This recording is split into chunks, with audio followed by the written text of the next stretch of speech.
Prizmus. Sigurisht që turizmi është një pjesë e rëndësishme e jetës sonë. Është një nga ato fuqit mëdha ekonomike dhe financiare që sa vinë dhe shtojnë buxhete dhe njëkohësisht rregullojnë ekonomi. Në përgjithësi, raporti me turizmin ka filluar të rregullohet ditët e fundit dhe kohët e fundit, sepse në Shqipëri sigurisht është e vonuar në raport me fjala Greqinë, me Malin e Zi, me Kroacinë, me gjithë bregdetin dalmat. Por ritmet kene kanë qenë shumë të mëdha. Ajo që duhet të them tash, edhe këtu jam në Vilu, jam në bregun e mrekullueshëm të Velipojës.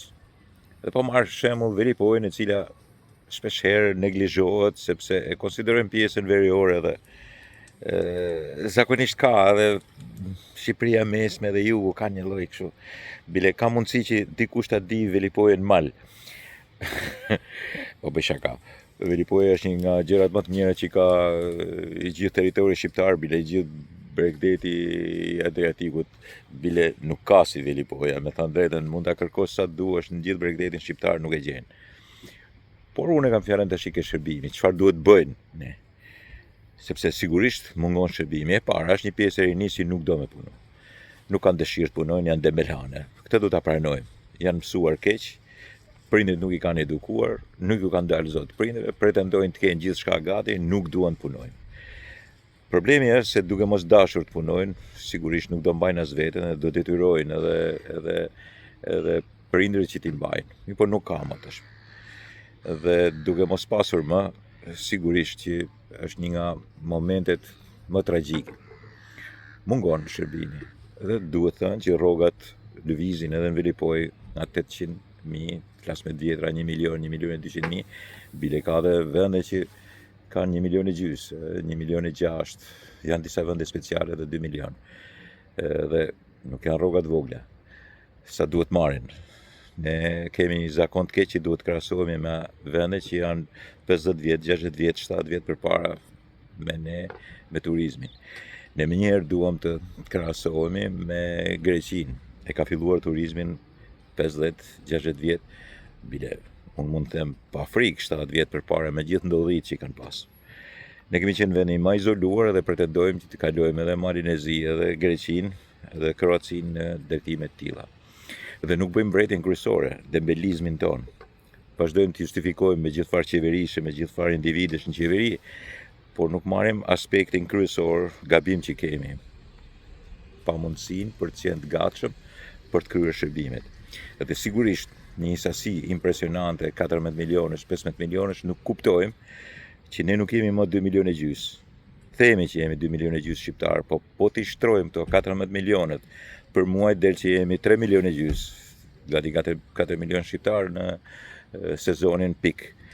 Në këtë pik, them shqiptar, në fakt shqiptarët huaj, po themi shqiptar, njerëz që rrinë në Shqipëri, turista pra, që mbushin rrugët, mbushin me makina, mbushin turizmin, kanë çadrat e tyre, konsumojnë, kanë mundësitë e tyre jetike, kanë gjithçka të cilat sigurisht shtojnë vendin. Por japin produktin, lejnë lekët, eurot këtu. Dhe në këtë pikë duhet vendosur çfarë të bëjmë. Në qoftë se një pjesë të rinjes, edhe pse merr 800.000 nuk do të punojë, 1 milion nuk do të punojë, 1,2 milion nuk do të punojnë. Kaq kanë këta. Të gjithë ata që shikoni këtu, të gjithë ata që janë këtu në këtë drejtim dhe që sigurisht duan të bëjnë biznesin, kaq do t'i paguajnë. Për çka kanë për t'i paguar ndryshe? Kaq paguajnë. Tash unë jam i gatshëm të punoj në moshën që kam me rrogë të tillë. Dhe njëri nuk do të punoj, këtu duhet parë keqja. Është mungesa e madhe e edukacionit, pastaj këta nuk duan të punojnë as tokën, nuk duhet bëjnë edhe shërbimet. Kush do të punojnë? Duhen zëvendësuar, sigurisht, nuk mund të rri puna bosh. Turizmi do të vazhdojë, do zëvendësohen me Filipinas, me Bangladeshas edhe me India. Edhe ky është problemi. Do vendoset të bëj kjo punë? Sigurisht që ka për të vendosur të bëhet kjo punë. Edhe sigurisht ka për të realizuar si projekt. Duhet bërë se s'ban. Në këtë pikë Po ja liroj vendin këtij shokut që po vjen me varg. Në këtë pikë sigurisht ne duhet tregohemi më dashamirës me veten, më konceptual me veten. Nuk kemi se si realizojmë turizëm me dembelizëm. Edhe turizëm, edhe dembelizëm nuk mund të ketë. Aty ku ka turizëm, aty nuk ekziston dembelizëm. Pra, shtete si Italia, Turqia, Greqia, Kroacia, Malizi nuk kanë demele. Demele kanë njerëzit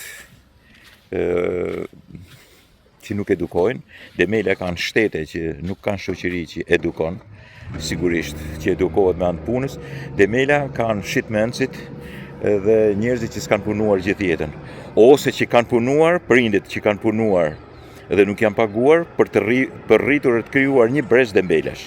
Dhe pikërisht kjo na takon ne. Ne dolëm si një brez I cili na u shfrytëzua puna, na u shfrytëzua mundi, nuk u paguam kurrë. Dhe çfarë rritëm?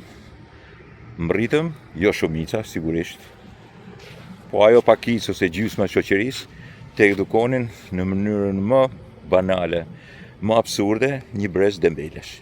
Sepse çfarë? Do të merrnim hakun e asaj kohe. Në fakt, nuk do të merren hak dhe asnjë lloj kohe. Kohë nuk mund ta gjykosh dot. Ajo vjen edhe e psojmë, me anë të njerëzve sigurisht. Por të rritësh brez I cili nuk respekton tokën e tij, pronën e tij, është gjëja më e keqe që mund të ndodhe një vendi. Sigurisht turizmi rritet, edhe sigurisht turizmi është diçka e mrekullueshme që na ka bërë vaki, po themi. Në qoftë se nuk do të jenë zot punojnë vetë, me ato paga që shifen, gjithmonë duhet I bëjmë thirrje atyre që do vinë punojnë. Dakord, miqtë e mi?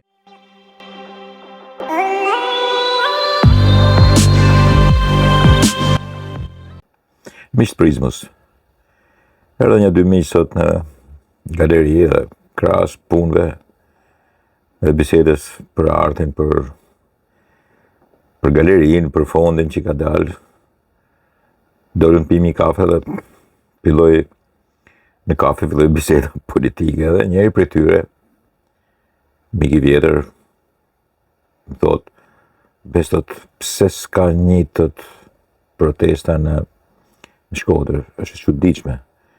Duhet të ishte vend që do të reagonte më ashpër. E pash. Jo të e kam seriozisht, më jepi përgjigje se nuk më rrit ta kuptoj. Pastaj shtoj që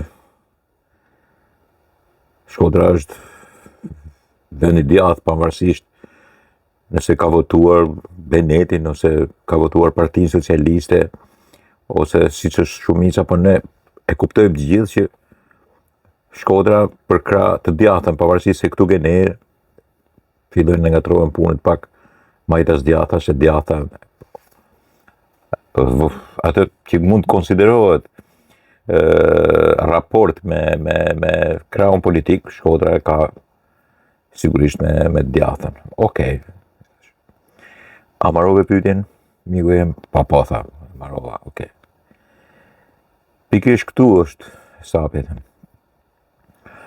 Shkodra duke qenë e djathtë, nuk mund të merret, nuk mund të përkrahet dhe nuk mund të shkojë mbrapa I diçkaje që është ultra e madhe. Pra, aty tash bëri një lëvizje kështu u të rroq mbrapa. Po përpara se të nxjerrësh konkluzionin, duhet të kuptosh pse realisht unë them, jo se ti ke në një si më thënë, dyshim nëse unë mendoj po apo jo, nëse unë jam prerazi. Unë jam I bindur plotësisht I them që ajo është një lëvizje ultramajtiste me nuanca nga më të ndryshmet me një anarki idesh edhe mendimesh, plus edhe marrëzira revolucionare flamingosh, por që mbeten gati si gardisët e kuq, me ngjashmërina shumë të mëdha, po tha kam lexuar atë shkrimin. Me ngjashmërina shumë të mëdha me marrëzinë e revolucionit kultural proletar në Kinë dhe pastaj budalliqet e Evropës me ultramajtizëm. Dhe Shkodra këto nuk I hajnë. Nuk beson ka revolucionar të tillë sepse sigurisht ato bëjnë keq pastaj. E dyta, nuk mund të dalë Shkodra e Partisë Demokratike mbrapa tyre, sepse ata rrinë e thonë Berisha në burg. Ata sigurisht po i shkuan Partisë Demokratike, kryetar të Partisë Demokratike kanë Sali Berishën. Dhe ata nuk mund t'jenë me këtë parrull. Socialistat e Majta, grupimi rreth Majtës nuk shkojnë jo, sepse kjo lëvizje i drejtohet pushtetit. Dhe ky pushtet është edhe në Shkodër, por është një pushtet i cili i ka treguar Shkodrës që sigurisht në Shkodër ai investon, punon. Dhe kjo është një arsye tjetër. Pra të parën, sepse pikërisht janë radikal ultramajtis. Qa s'ka brënda pastaj islam politike, jo vetëm ultramajtizmin, por edhe pjesë të sorosizmit, e një majte që shkundra gati të majtës sonë. Dhe normalisht, pastaj, sepse ata që janë me Partinë Demokratike dhe Sali Berisha nuk mund dalin, se thonë Berisha në burg, nuk mund dalin dhe Shkodra e cila është me Belet Becin. Nuk del do të Shkodra e cila i ka dhënë votën ati, po pret të mirat që vinë nga ai. Edhe kush është? Shërbimet më të mira, investimet më të mira, pastrimi më i mirë, puna më i mirë, stabiliteti, po themi, investuese dhe urban më i mirë. Normalisht i ka punë për të bërë shumë, por janë të bindur që punët janë për mirë më të mirë. Sigurisht që shkojnë në drejtimin më të mirë, për shkollat, për rrugët, për kanalizimet, për ndriçimin, për turizmin, për njerëzit, në përgjithësi, për kontrollin e territorit, për hapjen e kanaleve, tash që është verë, që punohet për ujin që vjen më me presion. Sigurisht ka shumë për të bërë, sigurisht kanë për të mbledhur plerat më mirë. Kam idenë që bashkia ose kryetari i bashkisë nesër do të vendosi ta pastrojë dhe ai Shkodrën me anë të ndërmarrjes pastrimit të bashkisë dhe jo të këtyre tenderave që janë maskaralleqe që nuk bëjnë punën. Ti paguan miliarda ose miliona në rastin konkret dhe nuk bëjnë punën. Pra, do ta bëj vetë, do ta bëj akoma më mirë. Pra janë investimet, shërbimet, raportin e ndryshëm që ka bashkia me dikush, pse do ta përkrajë protestën. Nuk e përkrah dot sepse sigurisht i metet në fyt, ai pret. Është një shoqëri e cila pret më tepër. Dhe e fundit është se me revolucionet edhe me anarkizmat Shkodra ka hequr dorë. Janë 4 arsye të mëdha. Ka hequr dorë një herë për gjithmonë. Dashje pa dashje edhe periferia që është, i bashkohet qendrës së Shkodrës. I përmend edhe një fjalë. U bë gati i them që dali dhe Mariana Koçeku, por nuk ju erdhi këtu në Shkodër. Shkoi në Tiranë. E para se kishte frikë, se sigurisht do bënte fiasko, do dilte me 5 vetë. Dhe e dyta, se nuk është e bindur edhe vetë se ç'bëhet, se sa e duan ose nuk e duan në Shkodër. Sa e përkrajnë dhe sa nuk e përkrajnë në Shkodër. Pra, janë këto 4 arsyet cilat Shkodra i ka në vetvete, që jo vetëm që nuk e përkrah protestën, po e konsideron një humbje kohe të jashtëzakonshme, konsideron shumë element që janë protestë që duhen parë me kujdes, dhe që duhen marrë parasysh, dhe që duhen ndrequr. Sigurisht çfarëdo lloj proteste do të nxjerrë diçka e cila sigurisht duhet rregulluar. Pa dyshueshmërisht duhen rregulluar, por jo nga këto. E pesta,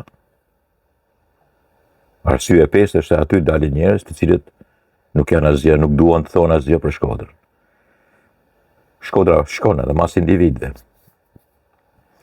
që flasin mirë, që elaborojnë mirë, që kanë dhënë shembuj, edhe që Shkodra mund gjysma t'i dojë, gjysma mos t'i dojë, por që të kenë dhënë shembull, që t'jenë persona të cilët kanë pasur guximin dhe ka pasur mendimin për të folur, për të mbajtur qëndrime, për të thënë diçka. Aty janë njerëz në nem, në fest, të cilët sigurisht nuk mund të tërheqin Shkodrën mrapa. As kanë për ta tërhequr dhe nuk kanë për ta zgjuar nga ai mendim që i vjen në gjumë kur është fjala për protesta të tilla, të cilat kanë lindur për të mos përfunduar. Kanë lindur që mos çojnë deri në fund kauzat. Kanë lindur për të shkatëruar kauzat. E kanë vërtetuar këtë me protestat e Berishës, tash po e vërtetojnë me një protestë tjetër që është edhe më keq se sa ato të Berishës. Pavarësisht elementëve të cilët pa dyshueshmërisht duhen parë me vëmendje më të madhe dhe duhen aprovuar për të rregulluar. Dakord, miqtë mi?